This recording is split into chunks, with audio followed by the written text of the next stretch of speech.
आदाब, मेरा नाम डॉक्टर सुवर्चला है। मैं जीवा फर्टिलिटी सेंटर्स में साइंटिफिक डायरेक्टर हूँ। हाइड्रोसैल्पिंग्स एक मेडिकल कंडीशन है जिसमें जो ट्यूब्स होते हैं, जो बच्चेदानी के दोनों तरफ होते हैं, ये ट्यूब्स पार्शियली ब्लॉक हो सकते हैं या टोटली भी ब्लॉक हो सकते हैं। इसमें पानी भर जाता है जिसे सीरस फ्लूइड कहते हैं। सो इसे हाइड्रोसैल्पिंग्स कहा जाता है। हाइड्रो यानी पानी, सैल्पिंग्स यानी ट्यूब्स। सो इस कंडीशन में फर्टिलिटी पे असर अवश्य पड़ सकता है, स्पेशली जब आईवीएफ के बारे में सोचा जाता है और हाइड्रोसैल्पिंग्स देखा जाता है तो उसके इम्पैक्ट के बारे में, उसके सक्सेस रेट के बारे में अवश्य बात किया जाता है। पहले तो हम देखते हैं कि हाइड्रोसैल्पिंग्स होता क्यों है। ये यूजुअली एक प्रीवियस इन्फेक्शन की वजह से हो सकता है, जैसे सेक्सुअली ट्रांसमिटेड इन्फेक्शंस हो गए, क्लैमिडिया या गोनोरिया। इन इन्फेक्शंस की वजह से ट्यूब्स के अंदर स्कारिंग हो सकता है, जिसकी वजह से ब्लॉकेजेस हो सकते हैं। और भी कई कारण हो सकते हैं, जैसे एंडोमेट्रियोसिस हो गया, पेल्विक इन्फ्लेमेटरी डिजीज हुआ, या पहले कभी अब्डोमिनल या पेल्विक सर्जरी हुआ था आपको, उसकी वजह से भी हाइड्रोसैल्पिंग्स तैयार हो सकता है। तो देखते हैं कि हाइड्रोसैल्पिंग्स फर्टिलिटी पे कैसे असर दिखा सकता है। इसकी वजह से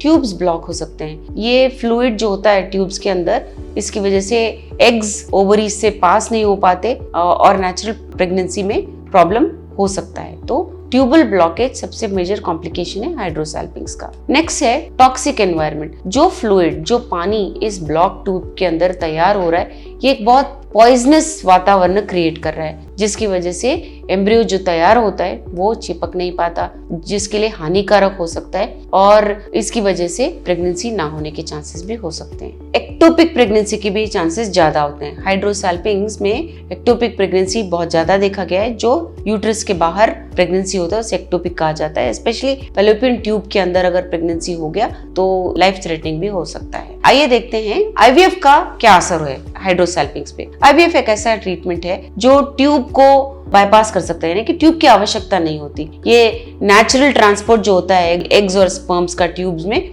उसे हम बाईपास करके प्रोसीजर कराते हैं। तो उसमें होता क्या है, आपके ओवरीज को स्टिमुलेट किया जाएगा, इंजेक्शंस दिए जाएंगे खूब सारे एग्स बनाने के लिए। उन एग्स को सर्जरी द्वारा बाहर निकाला जाएगा। बहुत माइनर प्रोसीजर है, एनेस्थीसिया के द्वारा किया जाएगा ये प्रोसीजर। फिर इन एग्स को आपके पार्टनर या हस्बैंड के स्पर्म के साथ मिलाया जाएगा। इन एम्ब्रियोज को स्टडी किया जाएगा 5 दिन तक। उसके बाद एम्ब्रियो ट्रांसफर करते हैं, जब एम्ब्रियोज को गर्भ में वापस डाला जाता है इम्प्लांटेशन के लिए। तो आईवीएफ बहुत सूटेबल ऑप्शन है हाइड्रोसैल्पिंग्स पेशेंट के लिए, क्योंकि ब्लॉक्ड अगर ट्यूब्स रहे तो कुछ असर नहीं होता। हम डायरेक्टली एग्स को बाहर निकाल के एम्ब्रियो को तैयार कर सकते हैं। लेकिन बहुत महत्वपूर्ण कंसिडरेशंस हैं, कुछ ऐसे इंपॉर्टेंट फैक्टर्स हैं जिनके बारे में हमें बात करना चाहिए। Fluid drainage. कभी कभी ये जो आईवीएफ के पहले एम्ब्रियो डाला जाता है उसके पहले इस फ्लूइड को निकाला जाता है जो ट्यूब्स को ब्लॉक कर रहा है, क्योंकि ये जो फ्लूइड है ये एम्ब्रियो के लिए अच्छा नहीं है। इस प्रोसीजर को ट्यूबल ऑक्लूजन या सैल्पिंगेक्टमी कहा जाता है। इस फ्लूइड को निकाल दिया जाता है, उसके बाद ही एम्ब्रियो ट्रांसफर किया जाता है, जिससे आपका सक्सेस रेट बढ़ सकता है, क्योंकि वहां पे जो पॉइजनस इफेक्ट है इस फ्लूइड का एम्ब्रियो पे वो कम हो गया है। अगला है इंक्रीज सक्सेस रेट। नाउ ये जो ड्रेनेज कर दिया गया है, ये जो हाइड्रोसैल्पिंग्स को निकाल दिया गया है, इससे आपका सक्सेस रेट इंप्रूव हो सकता है। ये इसलिए क्योंकि अगर हाइड्रोसैल्पिंग्स को हम ट्रीट ना करें तो इसका असर एम्ब्रियो पे पड़ सकता है, डेवलपमेंट पे, इम्प्लांटेशन पे।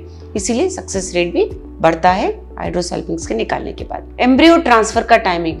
नाउ ये जो टॉक्सिक एनवायरनमेंट है इसका इफेक्ट कम होने के लिए ये डिसीजन लिया जाता है कि हाइड्रोसैल्पिंग्स को निकालने के बाद ही एम्ब्रियो ट्रांसफर किया जाएगा। तो ये टाइमिंग भी बहुत आवश्यक है। जब आपके फर्टिलिटी स्पेशलिस्ट देखते हैं कि हाइड्रोसैल्पिंग्स है तो उसको निकालने के बाद ही ये ट्रांसफर किया जाता है। ये जो हाइड्रोसैल्पिंग्स है, जब आपके फर्टिलिटी स्पेशलिस्ट देखते हैं, उसके लिए ट्रीटमेंट जो है उसके फायदे को ध्यान में रखते हुए करते हैं। तो ये देखा जाता है कि इस ट्रीटमेंट से क्या आपका सक्सेस रेट बढ़ेगा, क्या आईवीएफ कराने पे आपका सक्सेस रेट बढ़ेगा, ये देखकर हाइड्रोसैल्पिंग्स को निकाला जाता है। इसके बारे में और जानकारी के लिए अवश्य जीवा फर्टिलिटी सेंटर्स आइए। Thank you. हमने इस वीडियो बनाने के लिए बहुत मुशक्कत की है। मेहरबानी करके हमें लाइक और सब्सक्राइब जरूर कीजिएगा। शुक्रिया।